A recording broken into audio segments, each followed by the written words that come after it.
Assalamualaikum warahmatullahi wabarakatuh.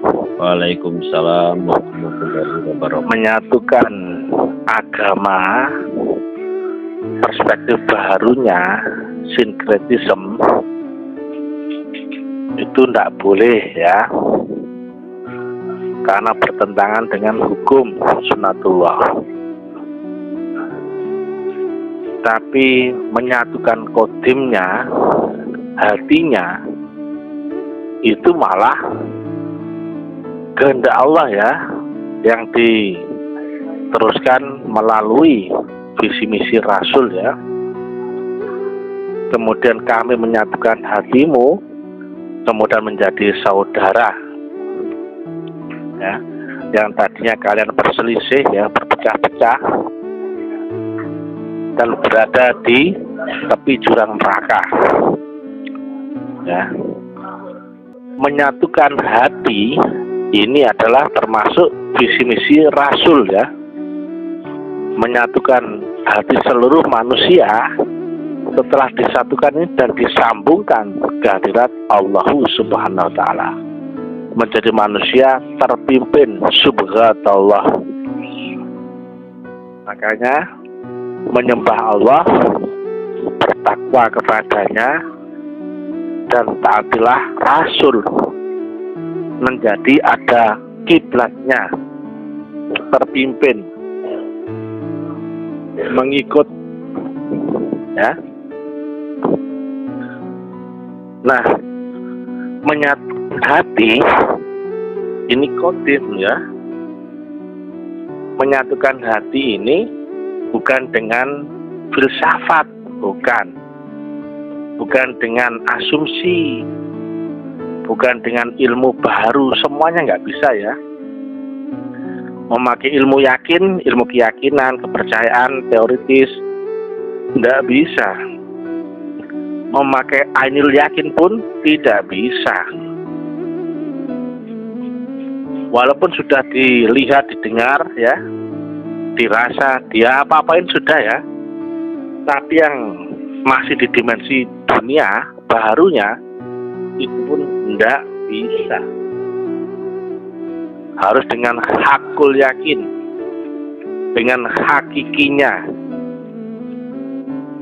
Itulah kenapa hanya hakul yakin yang diterima Allah, ilmu yakin belum, ainul yakin belum.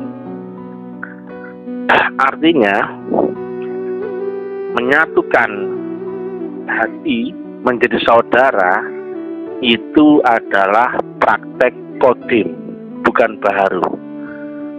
Dan ini sifatnya top down dan bukan bottom up. Walaupun orator ulung sekalipun ya, atau mentor kepribadian, enggak bisa ya. Karena ini wilayahnya bukan wilayah baru ya, tapi sudah masuk wilayah kodim ya. Tentang kodim sudah sering kami terangkan ya, silakan disimak di edisi sebelumnya ya. Maka visi misi menyatukan hati manusia itu hanya yang mempunyai metodologinya. Kenapa?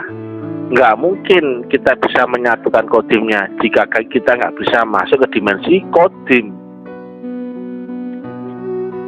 Nggak mungkin kita sampai kepada ujungnya akhirat, Malik Yaumiddin, kalau kita nggak bisa masuk akhirat. Nah, itu logikanya ya. Nah, demikian ya. Maka ini berarti kita harus memakai metodologi tertentu ya, yang bisa menghantarkan kita ke dimensi kodim, yang sifatnya bukan lagi sifat baru ya, bukan ilmu yakin, bukan pula ainul yakin, tetapi harus hakul yakin, hakikat, akhiratnya ya, dan bukan baru dunianya. Praktisi baru gak mungkin bisa menyatukan kodim baru, bisanya menyatukan baharunya ya. Dan itu nggak mungkin bertahan lama ya, karena baharu sifatnya pasti akan berangsur rusak dan punah, dan harus selalu diperbarui hukum ya, hukum ruang dan waktunya. Nah, yang bisa menyatukan hati manusia itu top down ya, dari dimensi yang lebih tinggi, dari Allah, Rasul ya, melalui tali zahir yang mingkum. Yang tali zahir mingkum ini menguasai ilmu qadim. Barulah ya terpimpin Allah menyatukan qadim-qadimnya manusia. Kitab qadim, Rasul qadim, malaikat qadim ya, Tuhan qadim ya, itu di rukun iman ya. Berarti yang bisa menyatukan qadim ini harus yang diwarisi metodologinya. Ya, ini bukan perspektif, bukan asumsi, bukan pula filsafat, bukan ya.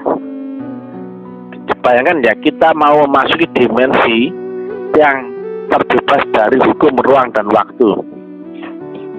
Di hukum ruang dan waktu di dunia kita ini kan manusia berwujud, bernama, berbaca indera ya, berjenis kelamin pria wanita ya, juga makan, minum, tidur, terpengaruh hukum ruang dan waktu. Nah, qadim itu kita belum berwujud, belum bernama, belum bersifat, belum berafal, nggak bisa dibayangkan, nggak bisa diukur, nggak bisa digambarkan, dideskripsikan. Ini nggak mungkin ya, ini kekal ya, nggak mungkin dari alam baru, potensi baru, batasan baru, kemudian masuk alam kekal, nggak mungkin. Baca Ar-Rahman 33, tidak satu pun jin dan manusia mampu melewati batas langit dan bumi atau masuk akhirat ya, kecuali beserta dengan kekuatan Tuhan. Maka menyatukan qadim hati manusia ini adalah tentang tugas daripada Rasul yang di dunia ya, Rasulun min anfusikum, dan disebut juga ulil amri minkum ya, yang dia ini membawa tali hubungan dengan Allah melalui tali Rasul, sebagaimana An-Nisa 59 ati Allah wa ati Rasul wa ulil amri minkum ya. Jadi alhamdulillah ya, Menteri Agama telah menyampaikan visi misinya ya. Sekilas kami lihat videonya, beliau ceramah di UIN ya, Makassar ya, bahwasanya kita akan menuju kerukunan umat beragama ya, kemudian menuju ini menjadi sentral peradaban agama dunia ya, kira-kira begitu ya. Ini kalimat persamaan ya. Ini berarti Menteri Agama pun punya visi misi menyatukan perspektif agama ya, dan ini hanya bisa dijangkau dengan dimensi qadim yang memiliki diwarisi metodologi agama qadim. Karena barunya itu menjadi sinkretism, menjadi salah ya. Nah, yang bisa meneruskan, mewakili sebagai dutanya visi misi menteri tadi, ini adalah yang telah diwarisi metodologi agama yang samawi, agama qadim ya, agama tauhid. Sebagaimana Quran menyampaikan, agama tauhid adalah agama yang satu, dan aku adalah Tuhan yang satu, Tuhan untukmu semua. Kemudian jangan membeda-bedakan rasul dan sebagainya, itu qadim semua ya. Maka alhamdulillah visi misi Menteri Agama sangat mulia, sangat bagus ya, agar kita ini bersatu ya, Dulu ini sudah familiar zaman kejawen ya. Kejawen itu tidak membeda-bedakan merek agama. Agama itu dari kata ageman ya.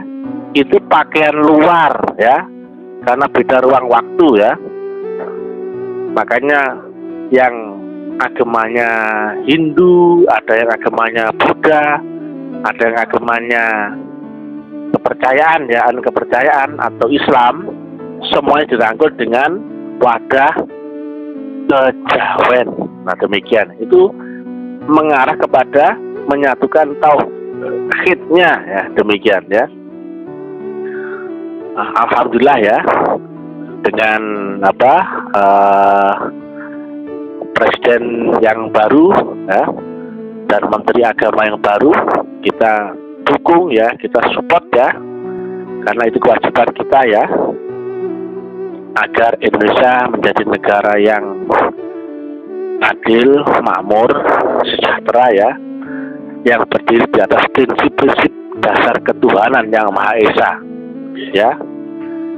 Nah demikian ya, prinsip dasar ketuhanan yang Maha Esa ya, bukan hanya menyebut nama saja, nama perspektif barunya ya, tapi yang tauhidnya, yang kodimnya. Dan alhamdulillah kami pun berdakwah menyampaikan tentang metodologi agama yang kodimnya, yang ilmiah dan amaliyah, dan alhamdulillah bisa diterima dari seluruh perspektif ya, bisa dipertanggungjawabkan secara ilmu, nalar ya, existing zaman, hukum sunatullah, hukum alam semesta, dan juga di atas Quran dan hadis ya.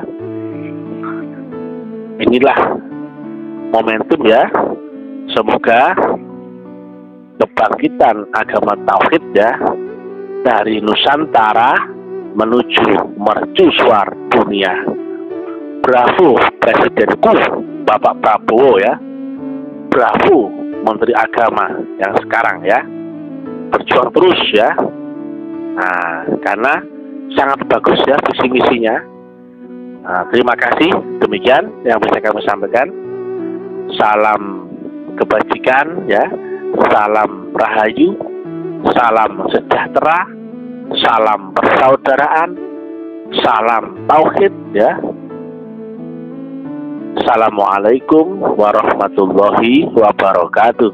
Waalaikumsalam warahmatullahi wabarakatuh.